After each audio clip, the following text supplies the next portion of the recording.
Hey guys, it's Kevin, and this is the Pixel Fold. I've been using it for about a week now, and I gotta say, I really like it. It's not perfect by any means, but it's a step in the right direction. Today, I'll go over the pros and cons of using this as my daily driver. So let's jump right in.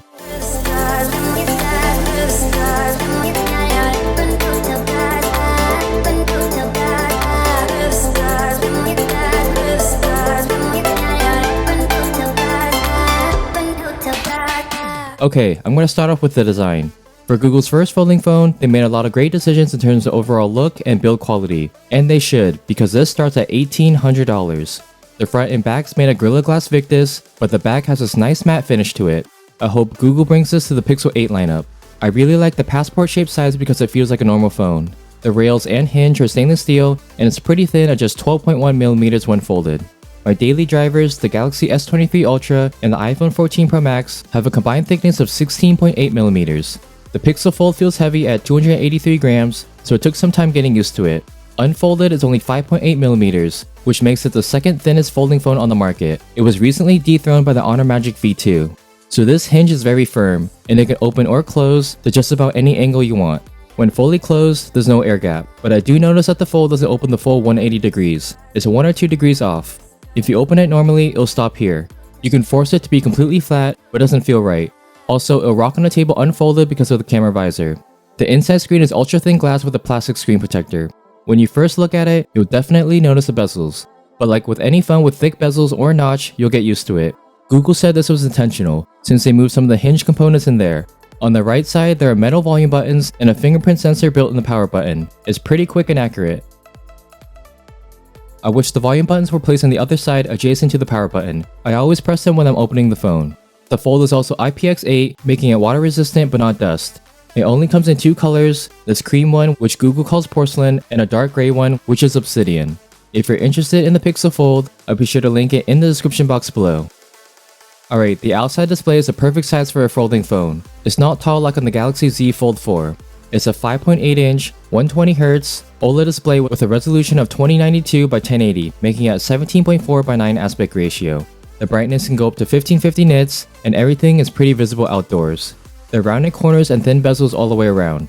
When treating this like a regular phone, it's a really good outside display. The top corners are reachable, and the camera visor acts as a resting spot for my finger. Most of the time, I just use the outside screen, so I'm not really using the fold to its full potential. But for the times that I do, inside is a 7.6-inch OLED display at 120Hz. It's a really nice screen, and it gets plenty bright at up to 1450 nits. If you're wondering, it's difficult to open the fold with one hand. Trust me, I tried. The inside screen has a 6:5 aspect ratio with a resolution of 2208 by 1840. The vertical crease is noticeable since the fold doesn't open the complete 180. But for most scrolling, you won't feel it because it's in the middle, unlike a flipping phone. The always-on display is supported on either the cover or internal screen, so you'll be able to glance at the time, notifications, or now playing without waking up the phone. So performance on the Pixel Fold has been really snappy and smooth. It has the same Tensor G2 as the Pixel 7, 7 Pro, and 7a. There's 12 gigs of RAM and 256 gigs of storage, but you can upgrade to 512 for $120 more. Performance is great, but battery life, not so much. The Fold has a 4800 mAh battery, which is comparable to other foldables. But I've been getting a consistent 5 hours of screen on time.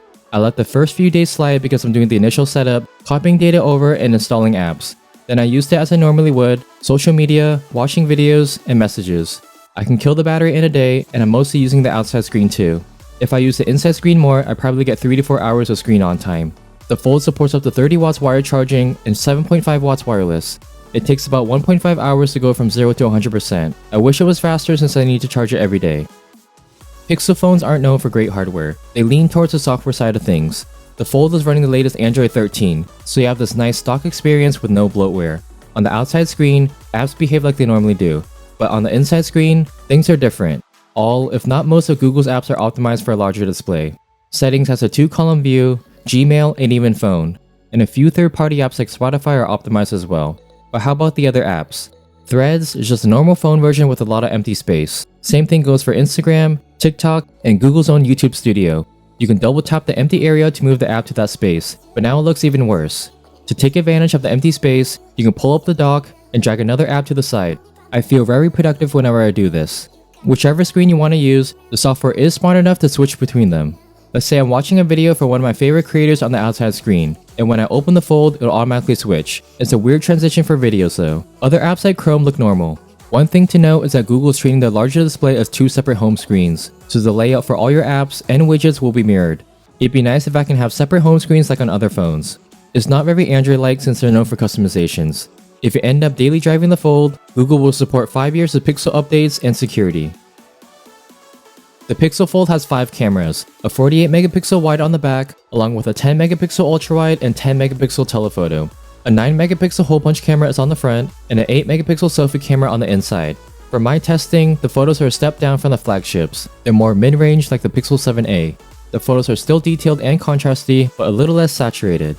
It's not bad at all, but it can get a little noisy especially in low light. For videos, the Fold can shoot up to 4K 60 FPS, but just like photos, it's a step down. Videos look great in good lighting, but you'll start to see some noise in low light or darker areas. And like any folding phone, it's nice to use the main cameras with the cover screen to snap a photo. And that's it for my Pixel Fold review. It's one of the best folding phones I've used. It has great build quality, great displays, and great software. But the poor battery life and little software optimizations hold me back from switching. Let me know if you'd use the Pixel Fold in the comments down below. Thanks for watching, and if you haven't already, please like, subscribe, and hit the bell so you'll be notified when I post new videos. And I'll catch you guys in the next one. Bye! Cause the problem is I love you.